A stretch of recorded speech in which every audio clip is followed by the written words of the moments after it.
Hello everyone, welcome back. Today in this video we're going to discuss factor affecting the rate of reaction. This is going to be the part 1 and part 2 we are going to discuss few more जो कि बहुत important है. For example time, concentration, temperature and concentration. इन दोनों की base के ऊपर this chapter is based on. तो पूरा खेल ही टेम्परेचर और कंसनट्रेशन का होता है. टेम्परेचर के ऊपर हमारे पास एक इक्वेशन भी आती है, that is Arrhenius equation and collision theory. So that we're going to discuss further more, but in this video we're going to see some important factors that affect the rate of reaction. Number first is the nature of reactant. Nature का मतलब होता है उसका बर्ताव, वो कैसा है, कोई रिएक्टेंट कैसा है. तो here the example is given over here. Ionic reactants. Ionic reactants are always fast reactants. Alright, जैसे हमारे पास Na है, Na के ऊपर हमारे पास negative charge, I think so I am not wrong, Na के ऊपर हमारे पास पॉजिटिव चार्ज पे नेगेटिव चार्ज. तो ये लोग क्या करते हैं, इतना जल्दी जल्दी होता है कि इनके अंदर जल्दी जल्दी ट्रांसफ़र हो जाता है और इनका है ना, क्या बोलते हैं, रिएक्शन जो होता है ना, कंप्लीट हो जाता है. तो ionic reactants are always high or fast. if we talk about the covalent reactant, तो covalent reactants जो होते हैं ना, वो बहुत ही मतलब they are time taking, they are very very slow. जैसे नाइट्रोजन का यहाँ पे एक और नाइट्रोजन N2 का हमारे पास ट्रिपल बॉन्ड है, फिर जब ये बॉन्ड टूटेगा then it will form another bond, तो जाके ये प्रोडक्ट बनेगा. तो this is very slow reactant. तो इसके अंदर भी क्या होगा, जितना स्लो रिएक्टेंट होगा उतना ही हमारे पास रिएक्शन का जो रेट होगा दैट वुड बी स्लो.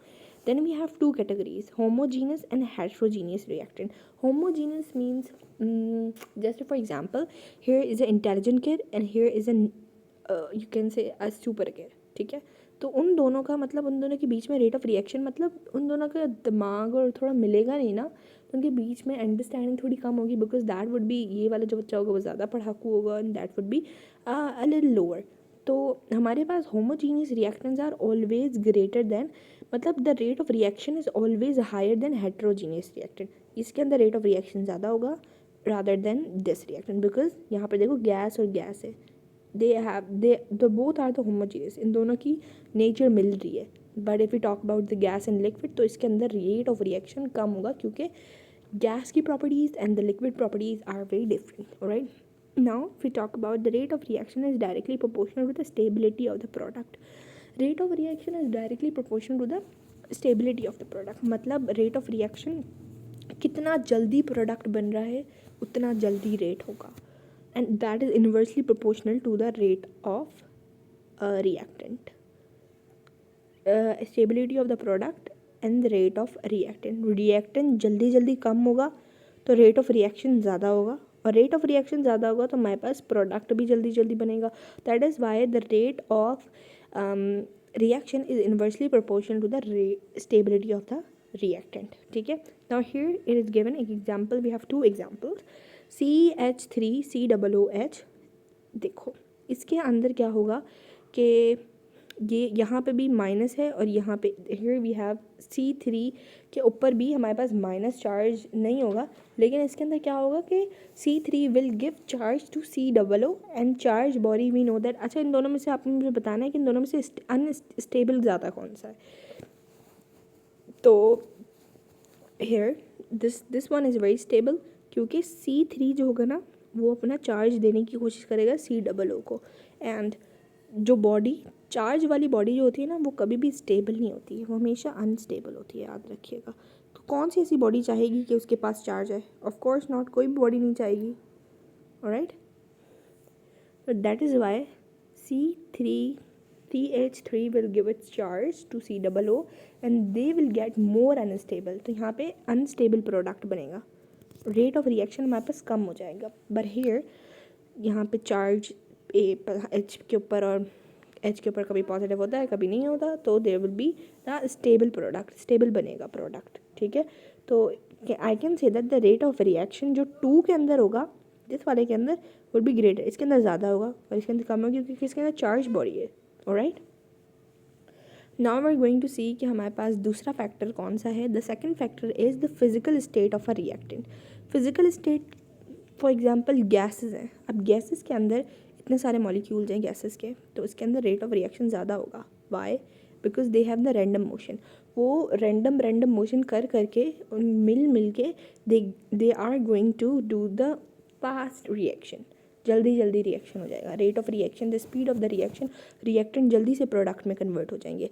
तो गैसेस के अंदर सबसे ज़्यादा होगा, उसके बाद हमारे पास लिक्विड्स के अंदर होगा, उसके अंदर हमारे पास सॉलिड्स में होता है. सॉलिड्स के अंदर पार्टिकल बहुत करीब करीब होते हैं, they have no random motion. तो जिसके अंदर रैंडम मोशन ज़्यादा, the rate of reaction would be more. For example gases के अंदर सबसे ज़्यादा है. Alright, now number third is surface area of the reactant.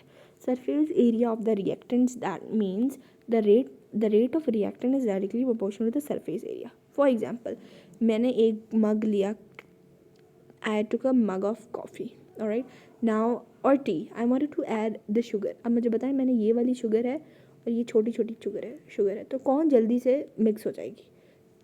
Of course this छोटे छोटे, बिकॉज इनका सरफेस एरिया कम है, तो रेट ऑफ रिएक्शन हमारे पास क्या होगा? ज़्यादा जल्दी जल्दी हो जाए. मतलब इनका सरफेस एरिया लाइक बहुत छोटा है, तो रेट ऑफ रिएक्शन भी हमारे पास क्या हो जाएगा? जल्दी जल्दी होगा.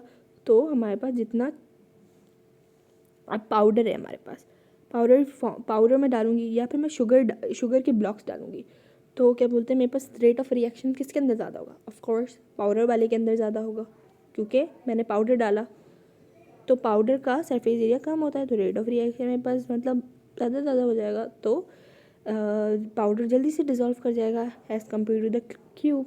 Alright, then we have intensity of light.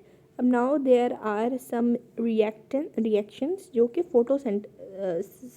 Sensitive होते हैं. सॉरी, फोटोसेंसिटिव का मतलब होता है photochemical reaction. Very good example of photochemical reaction is 2HCl, ठीक है, that use HV. These are the photons, ये फोटॉन्स होते हैं, ठीक है.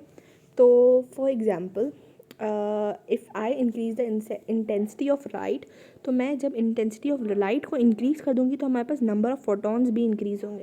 एनर्जी कभी भी इंक्रीज़ नहीं होगी फोटॉन की, बल्कि नंबर ऑफ फोटॉन इंक्रीज़ होंगे. जब नंबर ऑफ फोटॉन इंक्रीज़ होंगे तो इनके बीच के अंदर बॉन्ड टूटेगा, फिर जल्दी से ये लोग बॉन्ड बना के उनके पास रिएक्शन जल्दी हो जाएगा. The rate of reaction would be high. Alright, I hope these factors are clear.